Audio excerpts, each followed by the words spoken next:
As you all know, we are about to enter into the most blessed time of year. That is the beginning of the days of Dhul Hijjah. Allah Ta'ala, He mentions in the Holy Quran, wal-Fajr wa layalin ashr. Abdullah ibn Abbas radiyallahu ta'ala anhuma, he reminds us when he says, Allah, He swears. He swears by something. And what does He swear? By daybreak, wal-Fajr wa layalin ashr. And He swears, right, by also these 10 nights and these 10 days. And Abdullah ibn Abbas, he said that Allah, first of all, He's swearing about the 10 days of Dhul Hijjah. And we should note that when Allah Ta'ala in the Holy Quran, He swears by something, that is to basically allude to its significance, its value in the life of the believer. So Allah Ta'ala, He says, wal-Fajr wa layalin ashr. And so this is a reminder to all of the brothers and sisters that these days upon us, usually they creep up upon us. It's not like the month of Ramadan. In the month of Ramadan, we're fasting for 30 days.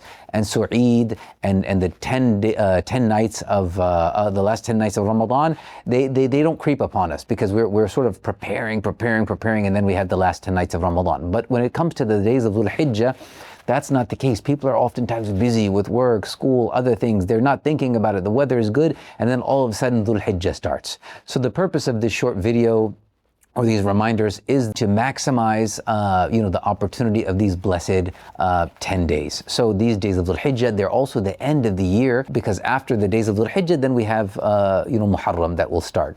So I encourage you all and myself to maximize this time to live up to the example of the Prophet sallallahu alaihi wasallam when it came to his worship, his behavior, and the things that he did during this special time.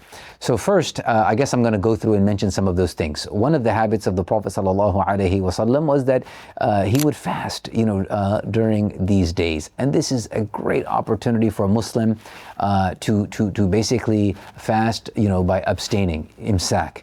And when he's abstaining, he's actually elevating his spirituality, and he's also recognizing the blessings that Allah Ta'ala has given him, especially in the days of Dhul Hijjah when he's breaking his fast every day. So during these 10 days, we can fast the 1st, the 2nd, the 3rd, the 4th, 5th. The 9th of Dhul Hijjah, right, is known as Yom, the day of Arafah. The reward for that is an expiation of sins for 2 years, right?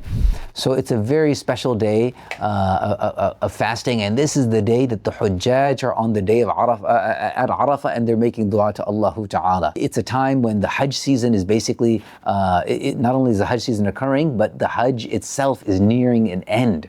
So this is something that Dar al-Taqwa itself will be commemorating and celebrating the 9th of Dhul Hijjah, where we're going to have a community program and iftar. We want to encourage each and every one of you to come out. But the point is, you can fast these other days of Dhul Hijjah as well. And then the 10th of Dhul Hijjah is the Yom al-Nahar, which is the day of sacrifice. That day we don't fast because that's the day of Eid. And that is the day also that Muslims, they should go and engage in what's called the Qurbani or the Udhiya, where they slaughter, and they slaughter on behalf of their families as well.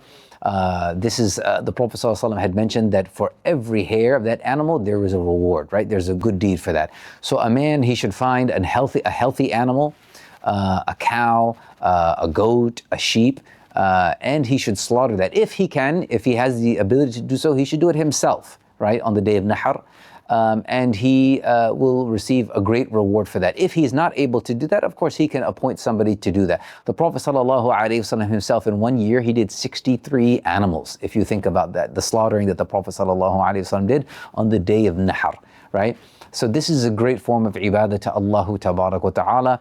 And it's a time also that you can still spend with family, you can have a picnic, you can do other things, but then also, as I said, you can do the udhiyah, or the qurbani as well. Who is the qurbani obligatory for? So basically somebody who is the owner of nisab, right, which is basically the equivalent of about 600 and some grams of silver. If they have that in their savings, right, then you would be what's considered sahibun nisab, and you would be obligated to do the udhiyah or the qurbani. So the fuqaha differed about the hukm of qurbani itself. Imam Abu Hanifa, his position is that it's wajib. And the dalil for that, he used the dalil. There is a narration. There may be some, some weakness in this, is whether it's attributed to a Sahabi or to the Prophet sallallahu alaihi wasallam himself. Man kana lahu sa'a, he said that whoever has the ability, walam yudahi, and he did not do the udhiyah, that he should not come to our place of worship, right? This is attributed to, some of the muhaddithin said it goes back to, I believe, Abi Hurairah radiallahu anhu. Others had said maybe it actually goes back to the Prophet sallallahu alaihi wasallam. But the stronger position, I believe, is that it goes back to Abi Hurairah radiallahu anhu. So the point being, regardless of that, some of the fuqaha said that udhiya itself is wajib, meaning that it's blameworthy for a person not to do the udhiya. Right? I think we have to understand that, what that means. And wajib means it's mandatory to do it. Others have said, for example, Imam Shafi rahimahullah, that is sunnah mu'akkada, that it's something that the Prophet ﷺ habitually did, right? So that's why we should do it. You can also do on the other days of Dhul Hijjah. The Prophet ﷺ said that فَأَكْثِرُوا فِيهِنَّ, that you should increase in these days the dhikr of Allah Ta'ala. And he specifically mentioned, he said, tahleel wa tahmeed wa takbir. He said, la ilaha illallah. He said, alhamdulillah. And Allahu Akbar. So Abdullah ibn Umar, for example, he used to walk in the marketplace and he would very, loudly make takbir, and this would be a form of encouragement for other people to do it. So one of the other great things that we can do in the days of Dhul Hijjah is to do the dhikr of Allah, the remembrance of Allah, and this can even be done in a voice jahran, meaning loud, so other people can hear it and they're reminded to do different forms of dhikr. So also we have from the 9th of Dhul Hijjah to the 13th of Dhul Hijjah.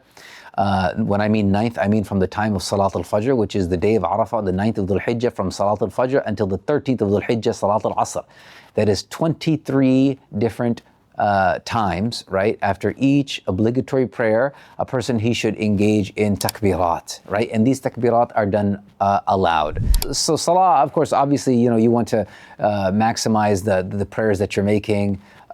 You coming more frequently to the masjid if you're not coming, making congregational prayers. Tawbah as well. This is a great time for repentance and turning to Allah Ta'ala. As we said, because these days, Allah Ta'ala, through His mercy, He has made certain days valuable, and He hasn't made 2 days the same. And so that by engaging in tawbah, by engaging in salah, we're recognizing the value and the virtue of these 10 days. So that's really the purpose of that. So any good deed, it could be sadaqah that we give, it could be charity work, it could be a service that we're providing for others. So these are all different forms of khairat, that we should also engage in during these 10 days. One of the other important things we do is the Salah of Eid al-Adha. This is different than Eid al-Fitr. How is it different? Is that on the days of the Eid al-Adha, at that time, what we do is we don't eat before coming to Salah. We actually come for the purpose of Salah. We've showered, we put on our nicest clothes. For men, we put on some nice fragrance, and we come for the purpose of prayer. After the prayer and the khutbah, then of course we go for the purpose of slaughtering. And then when we slaughter, then we obviously have the meat, and from that meat we can prepare that meat and eat some of that meat. This is the main difference between Eid al-Fitr and Eid al-Adha. In Eid al-Fitr, after having fasted for 29 or 30 days, the day of Eid we begin by eating. That is to show thankfulness to Allah Tabarak wa Ta'ala. But the way to show thankfulness on the day of Nahar, right, is to eat from the meat that you slaughtered, right, a portion of that meat. So that's something that we can do as well. And then of course, some of our fuqaha, they remind us that it's virtuous, it's mustahab to divide up that meat, right? A portion can go to your family, a portion can go to your relatives, a portion can go to the poor and needy as well. So not only do you slaughter, but then you give in charity of that meat to those you know, and perhaps even to those who you do not know.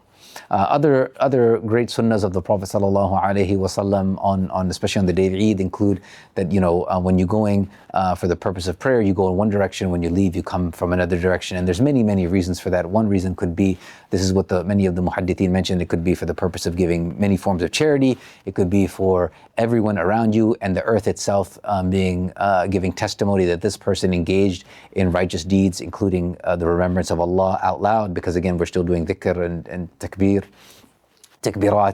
And also it could be to visit family, friends, relatives, things like that, for the purpose of, they call silat al-raham, keeping the ties of kinship alive and strong and powerful. So the day of Eid should be spent celebrating with family, friends, loved ones, being charitable, smiling, and giving your time and attention to them. So we have on the 9th of Dhul Hijjah, the day of Arafah. We will have a community program that will include certain reminders, religious reminders. It will also include a community dua and community-sponsored iftar. So this is open to the entire community. Come out on the 9th of Dhul Hijjah, inshallah. Then we know the 10th of Dhul Hijjah is al-Nahar, which is the day we will have our different Eid prayers and our Eid programmings. Stay tuned for the exact timing and location of those, and as well as the weather. So that we have to determine. Yeah, not just if you're in Ellicott City, but if you're in Howard County or anywhere in Maryland, Dar al-Taqwa would love to host you and your family. Please join us for just a family experience, a place of sort of like joy, happiness, because this is also the responsibility of the Muslim, is to create that joy and happiness for the people around him. So join us on the days of Dhul Hijjah, especially the days of Arafah and al-Nahar. Be a part of our Taqwa family, and we look forward to seeing you. Assalamu alaikum wa rahmatullahi wa barakatuh.